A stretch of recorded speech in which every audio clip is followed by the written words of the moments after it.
Every car enthusiast knows the big names: LS, HEMI, Coyote. But what if I told you the most innovative American engines ever built aren't the ones people brag about today? They're the ones almost no one remembers. Engines that were so advanced, so clever, and so brutally capable that the industry wasn't ready for them. They were faster than their era, smarter than their technology, and more ambitious than the companies that created them. And because of that, they vanished. These engines didn't fail, they were forgotten. And today, we're bringing them back into the spotlight. For decades, American V8s were criticized for being old school, pushrod dinosaurs while Europe built high-tech machinery. But the truth is, America had some of the most advanced power plants long before the world realized it. Engineering experiments tucked inside muscle cars, concept cars, and race cars were decades ahead of their time. Some were banned. Some were too expensive to mass produce. Some were simply misunderstood. And because they didn't fit the American stereotype, their brilliance was overlooked by casual enthusiasts and even by their own manufacturers. But all of them prove one truth: America was never behind. America was just misunderstood. Beneath the image of brute force V8s lived a culture of engineers constantly experimenting, taking risks, and building engines far more sophisticated than people assumed. Engines that hinted at what the future of American performance could have been if the industry fully embraced them.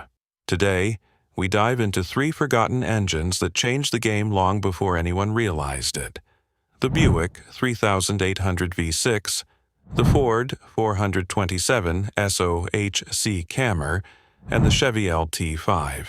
They weren't just power plants, they were milestones, moments where American engineering stepped ahead of the world for a brief, brilliant second. Most people hear the name Buick 3800 and think of slow sedans from the 80s and 90s. But the truth is, this engine was one of the greatest American power plants ever built. Not because it dominated racetracks, not because it made insane horsepower numbers, but because it did something far more impressive. It lasted. The Buick 3800 practically reinvented durability standards in the United States. Owners pushed these engines well over 300,000 miles. Taxis ran them into the ground without a hiccup. Mechanics praised them for having almost no common failure points. It was that rare combination of simple engineering, strong internals, and bulletproof design that made the 3800 legendary among people who actually drove cars for decades, not just for fun. And then came the real magic, the supercharged versions. The L67 and L32 took this humble V6 and transformed it into a torque-rich powerhouse. Overnight, Buick created a sleeper icon, an engine that could smoke V8s, tune easily, handle boost without crying, and stay cool doing it. The 3800 wasn't ahead of its time because of technology. It was ahead of its time because of its philosophy. It proved that engineering brilliance wasn't always about complexity. Sometimes, greatness is built on reliability, longevity, and a platform that refuses to quit. If there is one engine that truly embodies the phrase, "too advanced to live," it is the Ford 427 SOHC Cammer. Built in 1964, this monster was Ford's nuclear weapon for NASCAR domination. It featured a massive 7.0-liter V8, single overhead cams, hemispherical combustion chambers, and enough airflow to embarrass anything Chrysler or GM had at the time. It was so fast, so powerful, and so unmatched that NASCAR didn't just regulate it, they effectively banned it. The Cammer was beating everything. It was revving higher, making more horsepower, and rewriting the rules of American racing. Ford had created a masterpiece that the world wasn't ready to let loose. On the drag strip, things got even crazier. With simple tuning and nitro setups, Cammers crossed the 1,000 horsepower mark back in the 1960s. In an era where supercars barely made 300 horsepower, the Camry was casually tripling that without breaking a sweat. Racers loved it. Engineers admired it. But Ford realized something harsh. This engine was too expensive, too exotic, and too far ahead of what normal consumers could buy. So it became a legend hidden in plain sight, remembered only by hardcore drag racers and old NASCAR historians. The Camry wasn't forgotten because it failed. It was forgotten because it was unstoppable. Before the LS became the king of easy power, Chevrolet built an engine that was so advanced, people still don't believe it came from GM. This was the LT5, the heart of the 1990 to 1995 C4 Corvette ZR-1. And unlike the typical small-block Chevy, the LT5 was something else entirely. It was designed by Lotus, built by Mercury Marine, and engineered like a European exotic. It had aluminum construction, dual overhead cams, 32 valves, and a soundtrack that didn't sound like any American V8 of its era. It revved high, breathed like a race engine, and loved being pushed to its limits. In stock form, it made around 375 horsepower, unheard of for the early 90s. Tuners quickly discovered that the LT5 could handle massive power increases without sacrificing reliability. It wasn't just a performance engine, it was a technological statement.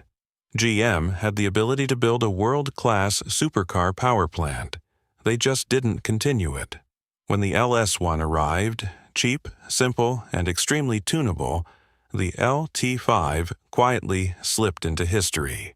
It was too expensive to mass produce, too complex for mainstream GM mechanics, and too ahead of its time for the market to appreciate.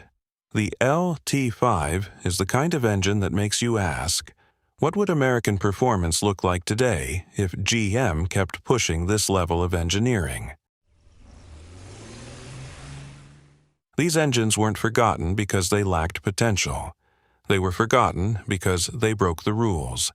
The Buick 3800 proved you could build a reliable, long-lasting engine in an era moving toward complexity.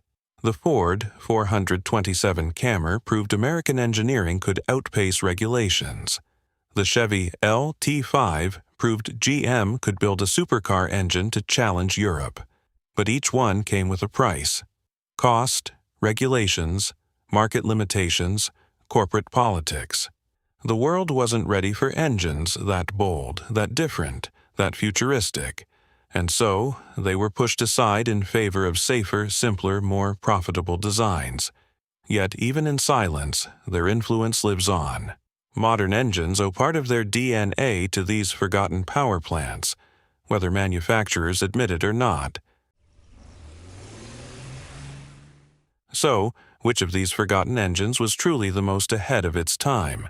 The answer depends on what you value: durability, performance, innovation, engineering bravery.